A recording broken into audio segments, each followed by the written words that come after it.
J'ai beaucoup apprécié parce qu'il y avait vraiment une bonne dynamique au niveau du groupe et j'ai bien senti que les personnes étaient très réceptives à la pratique dans un nouveau lieu, à sortir un petit peu de notre zone de confort, de pratiquer dans des salles, etc.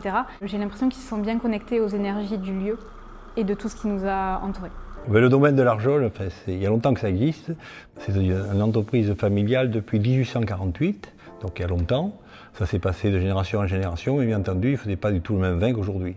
Mais il faisait un vin, comme aujourd'hui, qui plaisait aux gens à cette époque-là. J'ai conseillé de venir dans cette cave parce que j'ai dit que il y avait une puissance par d'abord le nombre d'hectos de vin, mais surtout le bois, les senteurs. Ils vont être vraiment en pleine conscience de ce qu'ils font, puisqu'ils se seront vraiment retournés à l'intérieur d'eux-mêmes. C'est ce qu'on appelle en yoga le pratyahara.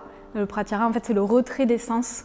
Donc c'est arriver à amener tous ces sens à l'intérieur de soi. Et du coup, c'est un petit peu ce qu'on a pratiqué en fin de séance. La pleine conscience, c'est pour tout, parce que c'est d'abord vivre le quotidien, c'est ne pas toujours être sur l'avenir, ne pas regretter le passé, mais bien vivre le seul moment qui existe. C'est pour ça que toujours j'ai une galéjade quand il y a Nadia, c'est ton anniversaire, je lui dis, mais tu sais que tu as le plus bel âge. Ah non, je n'ai pas le plus bel âge. Si, tu as le plus bel âge, c'est le seul moment que tu vis cet âge-là. Donc c'est le plus bel âge pour toi, vis-le pleinement, en pleine conscience. Je pense qu'aussi, quand on est en pleine conscience, on goûte mieux les produits, le vin, l'air, les autres personnes, mais aussi on est obligé de se recentrer sur soi-même parce que pour goûter, il faut revenir à l'intérieur. Donc là, effectivement, au niveau du goût, au lieu de faire ça de manière complètement automatique, quand on arrive chez nous et on boit un verre de vin, en fait, on fait plein de choses en même temps, on n'est pas du tout conscient de ce qu'on fait.